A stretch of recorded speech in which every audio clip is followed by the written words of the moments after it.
नमस्कार। आज हम ब्रह्मांड के एक ऐसे अजूबे पर थोड़ी गहराई से नजर डालने वाले हैं जो कल्पना को भी मात देता है, ब्लैक होल। हाँ बिल्कुल। हमारे पास Space Secrets Explained YouTube channel का एक दिलचस्प वीडियो है, ब्लैक होल्स के बारे में 15 आश्चर्यजनक तथ्य। हमारा मकसद है इस जानकारी से सबसे अहम और कह सकते हैं चौंकाने वाले पहलू निकालना। सही। तो चलिए शुरू करते हैं। पहली बात, ये जो धारणा है कि ब्लैक होल खाली होते हैं, ये तो बिल्कुल गलत है। हाँ, असल में वो बिल्कुल खाली नहीं है, बल्कि वे ब्रह्मांड की सबसे घनी चीजों में से हैं। सबसे घनी? हाँ, उनके केंद्र में होती है सिंगुलैरिटी, मतलब एक ऐसा बिंदु जहां लाखों या शायद अरबों सूर्यों का द्रव्यमान एक असीम रूप से छोटे स्थान में सिमट जाता है। लाखों या अरबों सूरज, जैसे हमारी मिल्की वे के केंद्र में है। बिल्कुल। सजिटेरियस ए को ही लीजिए, इसका वजन हमारे सूरज से कोई 40 लाख गुना ज्यादा है। 40 लाख गुना? और ये सब आप सोचिए, हमारे सौरमंडल से भी छोटी जगह में समाया हुआ है। कमाल है। तो इसी अविश्वसनीय घनत्व के कारण उनका गुरुत्वाकर्षण इतना जबरदस्त होता होगा। हाँ, इतना प्रबल कि प्रकाश भी बाहर नहीं निकल पाता। और यही स्पेस टाइम को, मतलब समय और स्थान के ताने बाने को मरोड़ लेता है। स्पेस टाइम को मरोड़ना? अच्छा, अब वो बात जो सुनने में ही अजीब लगती है, स्पेगेटिफिकेशन, ये क्या भला है? हाँ, ये वाकई एक वैज्ञानिक शब्द है। देखिए, होता यह है कि जब कोई चीज ब्लैक होल के बहुत पास पहुंचती है, हाँ, तो उसके नजदीकी हिस्से पर गुरुत्वाकर्षण का खिंचाव दूर वाले हिस्से की तुलना में बहुत बहुत ज्यादा होता है। अच्छा, मतलब खिंचाव में फर्क होता है। हाँ, बहुत ज्यादा फर्क।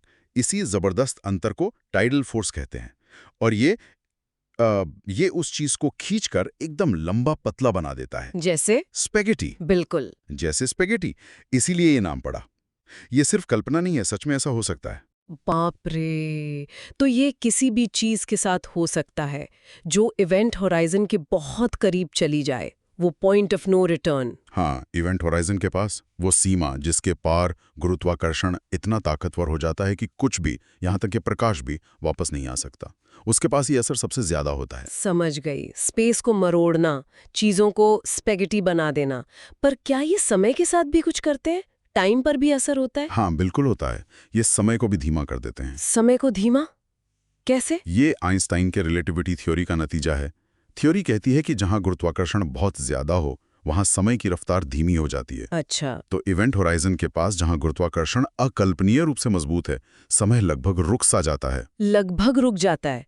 तो इसका मतलब अगर हम दूर से किसी को ब्लैक होल में गिरते हुए देखें, हाँ, तो वो हमें हमेशा के लिए इवेंट होराइजन पर अटका हुआ दिखेगा? जैसे स्लो मोशन में जम गया हो। हाँ बिल्कुल, दूर से देखने वाले को ऐसा ही लगेगा। वो धीमा होता जाएगा और फिर जैसे जम ही गया हो। जबकि गिरने वाले व्यक्ति के लिए उसके अपने नजरिए से समय सामान्य गति से ही बीतेगा। गजब। इसे ही टाइम डायलेशन कहते हैं, समय का खिंचाव। सही, टाइम डायलेशन। वाह! स्पेस, टाइम, दोनों पर असर। और मैंने सुना है ये प्रकाश के रास्ते को भी मोड़ देते हैं, कुछ लेंसिंग जैसा। हाँ, उसे ग्रेविटेशनल लेंसिंग कहते हैं। ये भी बड़ा दिलचस्प है। कैसे? देखिए, ब्लैक होल का गुरुत्वाकर्षण इतना शक्तिशाली है कि ये अपने पीछे मौजूद चीजों, जैसे दूर के तारों या आकाशगंगाओं से आने वाले प्रकाश को मोड़ देता है, जैसे कोई लेंस प्रकाश को मोड़ता है। अच्छा, जैसे चश्मे का लेंस। हाँ, कुछ वैसा ही। इससे हमें उन दूर की चीजों की टेढ़ी मेढ़ी या कई छवियां दिख सकती हैं। कभी कभी तो एक चमकदार छल्ला भी बन जाता है। उसे आइंस्टीन रिंग कहते हैं, है ना? बिल्कुल, आइंस्टीन रिंग। और ये सिर्फ देखने में अजीब नहीं है, ये खगोलविदों के लिए एक बहुत काम का टूल भी है। किस तरह से? इसकी मदद से हम उन चीजों को भी देख पाते हैं जो वरना शायद दिखती ही नहीं, या फिर डार्क मैटर जैसी अदृश्य चीजों के प्रभाव का अंदाजा लगा पाते हैं। और ब्रह्मांड कैसे फैल रहा है, इसे समझने में भी मदद मिलती है। हमने हमेशा सुना कि ब्लैक होल से कुछ नहीं बच सकता, है ना? यहाँ तक कि रोशनी भी नहीं। लेकिन क्या ये बात 100% सच है? क्या वो एकदम काले होते हैं? यहीं पर मामला थोड़ा और पेचीदा हो जाता है। स्टीफन हॉकिंग का नाम तो सुना ही होगा। हाँ, बिल्कुल। उन्होंने एक क्रांतिकारी विचार दिया था, हॉकिंग रेडिएशन। Hawking radiation. हाँ, देखिए, क्वांटम फिजिक्स के अनुसार जिसे हम खाली स्पेस समझते हैं, वो असल में खाली नहीं होता। उसमें लगातार कणों के जोड़े बनते और खत्म होते रहते हैं, पार्टिकल और एंटी पार्टिकल। ओके। अब इवेंट होराइजन के ठीक किनारे पर सोचिए, ऐसा हो सकता है कि एक कण अंदर गिर जाए और उसका साथी कण बाहर निकल जाए, बच निकले। अच्छा। ये जो कण बाहर निकल गया, ये ऊर्जा के रूप में दिखता है। इसी को हॉकिंग रेडिएशन कहते हैं। रुकिए 1 मिनट। अगर कण बाहर निकल रहा है मतलब ऊर्जा बाहर आ रही है, तो इसका मतलब ब्लैक होल ऊर्जा खो रहे हैं। तो क्या वो धीरे धीरे वाष्पित हो सकते हैं, खत्म हो सकते हैं? सिद्धांत तो यही कहता है। हाँ, ये प्रक्रिया अविश्वसनीय रूप से धीमी है। मतलब खरबों खरबों साल लगेंगे, शायद ब्रह्मांड की उम्र से भी ज्यादा। लेकिन हाँ, सिद्धांत ये कहता है कि वो आखिरकार वाष्पित हो सकते हैं। ये तो दिमाग हिला देने वाली बात है। हाँ, और यहीं से एक बहुत बड़ा सवाल खड़ा होता है। क्या? अगर ब्लैक होल वाष्पित हो जाते हैं, तो उसमें गिरने वाली सारी जानकारी का क्या होता है? जैसे कोई किताब गिर जाए तो उसकी जानकारी, क्या वो हमेशा के लिए नष्ट हो जाती है?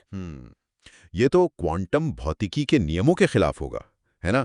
जानकारी नष्ट नहीं हो सकती। बिल्कुल, यही है ब्लैक होल इंफॉर्मेशन पैराडॉक्स। जानकारी का क्या होता है? ये आज भौतिकी की सबसे बड़ी अनसुलझी पहेलियों में से एक है। वाकई सोचने वाली बात है। अच्छा, और ये ब्लैक होल सिर्फ तारों के मरने से ही नहीं बनते ना?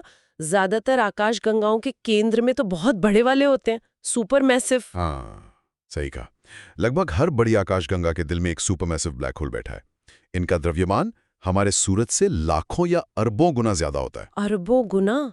जैसे वो M87 गैलेक्सी वाला जिसकी तस्वीर आई थी? हाँ बिल्कुल, M87 वाला। उसका वजन कोई 6.5 अरब सूरज जितना है और 2019 में उसकी पहली तस्वीर ली गई थी। वो धुंधली सी दिखने वाली नारंगी रिंग। ये विशाल ब्लैक होल आकाशगंगाओं के बनने और उनके विकास को बहुत गहराई से प्रभावित करते हैं। और जब ये इतने बड़े बड़े ब्लैक होल आपस में टकराते हैं तब क्या होता है? तब तो समझिए स्पेस टाइम में भूचाल आ जाता है। उनके टकराने से गुरुत्वाकर्षण तरंगे पैदा होती हैं। Gravitational waves? हाँ, ग्रेविटेशनल वेव्स। स्पेस टाइम के ताने बाने में उठने वाली लहरें जो प्रकाश की गति से फैलती हैं।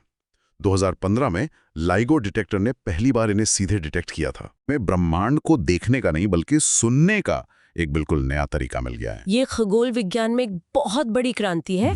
तो अगर हम सारी बातों को समेटें, ब्लैक होल अविश्वसनीय रूप से घने हैं, स्पेस टाइम को मरोड़ते हैं, हाँ, समय को धीमा करते हैं, प्रकाश को लेंस की तरह इस्तेमाल करते हैं और शायद बहुत धीरे धीरे ही सही ऊर्जा छोड़कर वाष्पित भी हो सकते हैं। हॉकिंग रेडिएशन के जरिए आकाशगंगाओं को आकार देते हैं और जब टकराते हैं तो स्पेस टाइम में लहरें पैदा करते हैं। बिल्कुल सही। ये हमें लगातार याद दिलाते हैं कि भौतिकी के नियम अपनी सीमाओं पर कैसे काम करते हैं या शायद टूट जाते हैं।